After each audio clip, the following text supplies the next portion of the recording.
Hi everyone, అందరు ఎలా ఉన్నారు? బాగున్నారా? నేను కూడా చాలా బాగున్నాను. చాలా డేస్కి అయితే మళ్ళీ లాంగ్ వీడియోతోనైతే మేము ముందుకైతే వచ్చాను. నేను చేసే టమాటా పచ్చడి రెసిపీ అయితే ఈరోజు అయితే మీకు చూపిస్తానండి. చాలా సింపుల్గా చాలా టేస్టీగా ఉంటుంది. నాకు మాత్రం చాలా ఇష్టం. మా ఇంట్లో ఎప్పుడు చేసినా నేను ఇలానే చేస్తాను. చాలా బాగుంటుంది. ఒకసారి ఈ ప్రాసెస్లో ట్రై చేయండి.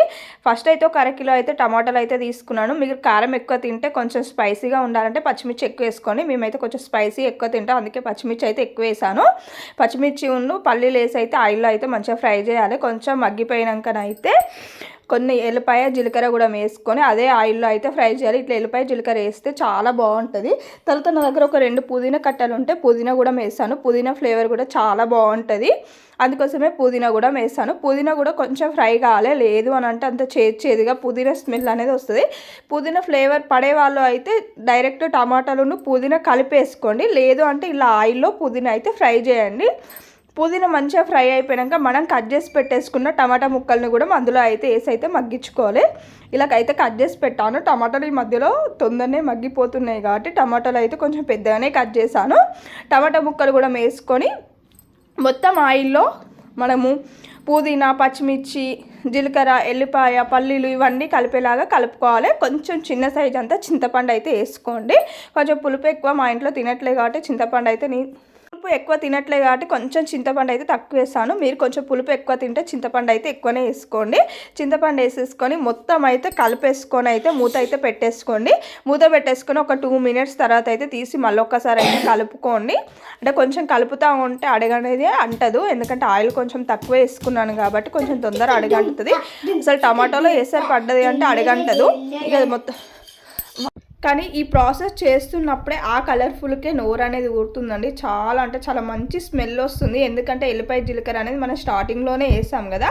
కానీ మొత్తము మెత్తగా ఉడికే వరకు అయితే ఉడికించుకోకండి. కొంచెం టమాటా అనేది కొంచెం లైట్గా పైకి పొట్టులు వేసేంత వరకు అయితేనే మగ్గించుకోండి. మూత తీసేసాక అయితే కొంచెం ఉడికిపోయింది చూసారా. ఇంకా మళ్ళీ మూత పెట్టేసుకొని అయితే మొత్తం కలర్ చేంజ్ అయ్యే వరకు అయితే మగ్గించుకోవాలి. ఈ రకంగా అయ్యే వరకు అయితే మగ్గించుకోండి. ఆల్మోస్ట్ అయితే మనకు ఉడికింది, ఎక్కువ ఉడకద్దు, ఎందుకంటే పచ్చడి అనేది మనం కొంచెం రైస్లోకి కలుపుకొని తింటాం కాబట్టి కొంచెం బరకగానే ఉంటే బాగుంటుంది.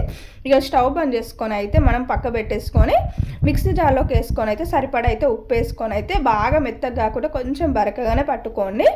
తర్వాత తాలింపులోకి అయితే కడాయి పెట్టేసుకొని ఆయిల్ వేసుకొని ఆయిల్ హీట్ అయిపోయాక జీలకర్ర, ఆవాలు, ఎండుమిర్చి, కొంచెం కచ్చపచ్చ దంచి పెట్టేసుకున్న వెల్లుల్లి రెబ్బలు, కరివేపాకు వేసుకొని అయితే మొత్తం ఫ్రై చేసుకొని ఒక్క చిటికడ అయితే పసుపు వేసుకోండి.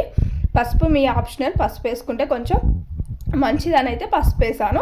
ఇదంతా మొత్తం ఫ్రై అయిపోయాక మనం మిక్సీ పట్టేసుకున్న ఈ టమాటో పచ్చడిని అందులోకి వేసుకొని ఒక్క ఉడుకుడికైతే మనం ఏమంటారు ఆయిల్లో అయితే ఫ్రై చేసేసుకోండి, ఎందుకంటే అట్లా ఆయిల్లో ఫ్రై అయితే చాలా బాగుంటుంది. లాస్ట్లో మనం స్టవ్ ఆఫ్ చేసే ముందు ఒక చిన్న ఉల్లిగడ్డ సన్నం పొడుగు కట్ చేసుకొని అయితే వేసుకోండి. ఇలా వేసుకుంటే మనం వేడివేడి అన్నంలో మంచిగా తింటుంటే పంటికి తగులుతూ ఉంటే సూపర్ టేస్టీ ఉంటుంది. ఒకసారి ఉల్లిగడ్డలు ఇట్లా టమాటో పచ్చళ్ళు వేసుకొని చూడండి, చాలా బాగుంటుంది. ఇక స్టవ్ ఆఫ్ చేసేసుకొని వేరే గిన్నెలకు అయితే వేసేసుకున్నాను. టేస్ట్ మాత్రం సూపర్ అంటే సూపర్గా ఉంది. నేనైతే ఈరోజు దోశకు తిన్నాను, చాలా బాగుంది. కానీ నెక్స్ట్ ఆఫ్టర్నూన్ మధ్యాహ్నం అయితే రైస్లోకి అయితే తింటాను. వీడియో చూస్తున్నారా? సబ్స్క్రైబ్ అయితే చేయట్లే, ప్లీజ్ సబ్స్క్రైబ్ చేసుకోండి.